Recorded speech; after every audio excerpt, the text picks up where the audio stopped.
Now let's do one numerical on how to find the forces in the anchor cable and in the tower.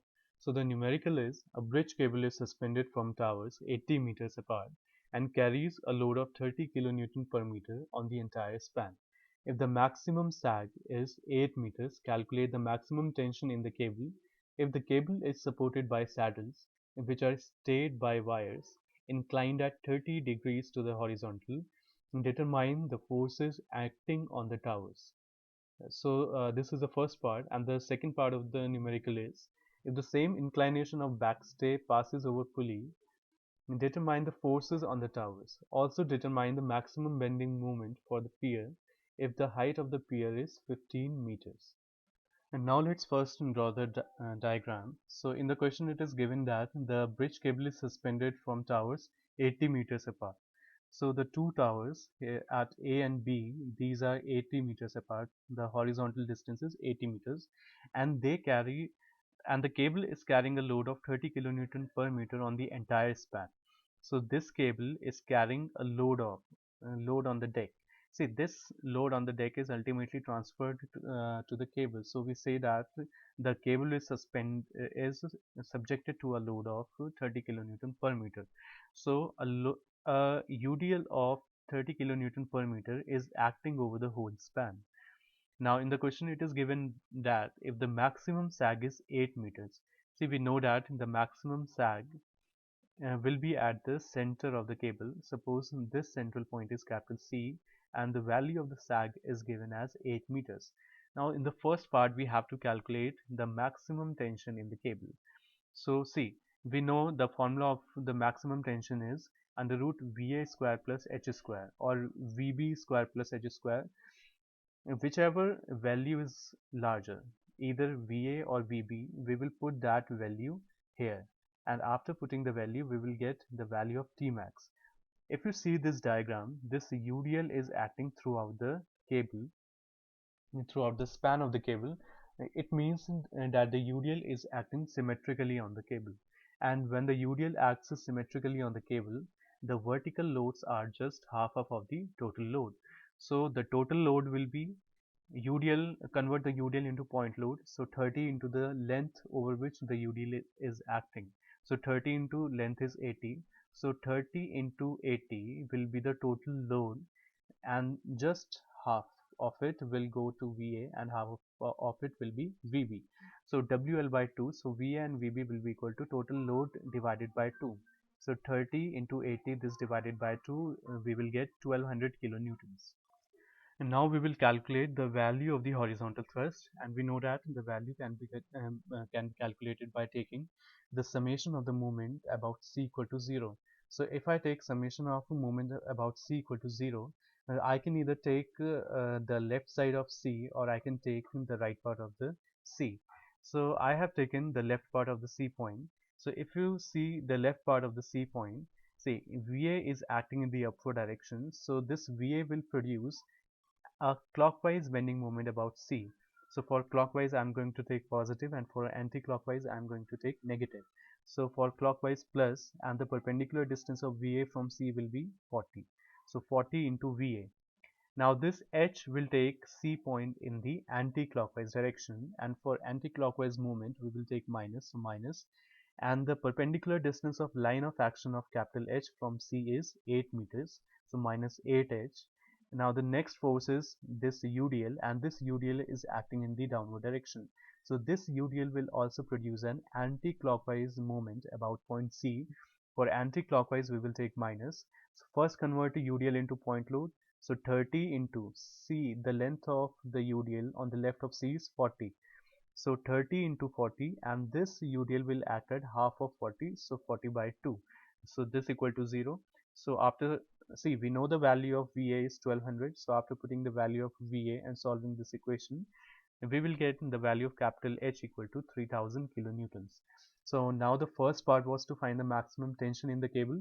So now the maximum tension can be found out by this formula, that is T max equal to under root of VA square plus capital H square. Put all the values.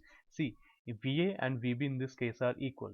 If suppose VB was greater, then we will put the value of VB here in order to get the maximum tension. So after putting the values, we will get Tmax equal to 3231.10 kilonewtons.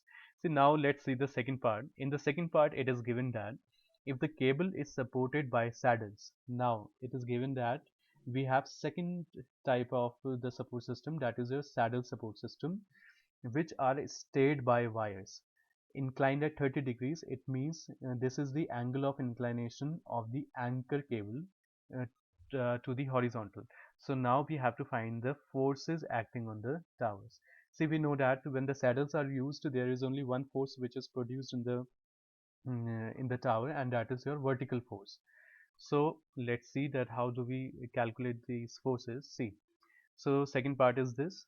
So now we have found out the value of Tmax. So this will be Tmax. So we know that at the tower, the tension in the cable is maximum. So this value will be Tmax. Now this anchor cable is inclined at an angle of 30 degrees to the horizontal. So this alpha will be 30 degrees. Suppose this tension in this anchor cable is T1. Now we know that we studied in the previous section that capital H is equal to T max cos theta. Now when we studied the analysis of the cable subjected to UDL, we studied that in a cable at any point the the horizontal component of tension is equal to the horizontal thrust. So capital H will be equal to T max cos theta. From here I can find out the value of theta, which will come out to be cos inverse H upon T max. After putting all the values, I will get the value of theta. After getting the value of theta, just what we studied, that T1 cos alpha is equal to T max cos theta. Now put all the values of cos alpha, cos theta and T max, I will get the value of T1. So the value of T1 will come out to be 3464.1 kilonewton. Now we have to find out the vertical forces on the tower. Since it is a saddle type system, therefore no horizontal force will be produced on the tower. So the vertical force on the tower will be just what we studied, T1 sin alpha plus T sin alpha. So put all the values. After putting the values, we will get the value of the vertical force on the tower to be 2931.98 kilonewton. Okay, so the second part is over. Now let's go to the third part. So in the third part, it is given that if the same inclination of the backstay, see backstay is the anchor cable is also known as backstay. So if the same inclination of the backstay passes over pulley, now in this part we are given that it is a pulley system. So the same anchor cable is now passing over a pulley and at the same inclination. So now we have to determine the forces on the towers. So now let's see the forces. So this is a diagram. So if this is Tmax, we know that in a pulley system both the tensions are equal. So if this is Tmax, this will also be Tmax. This angle is theta, this angle is alpha. We have already calculated the values, just put the values in the formulae.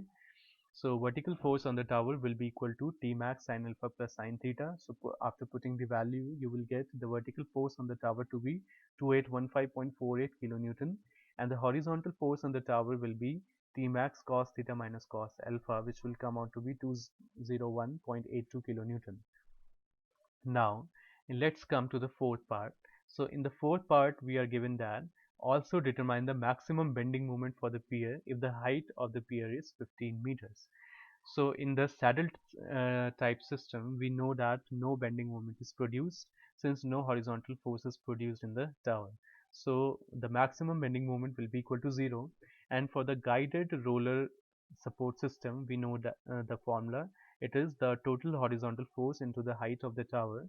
So the total horizontal force was 201.82 and the height of the tower was given as 15. After solving, we will get 3027.3 kilonewton meter.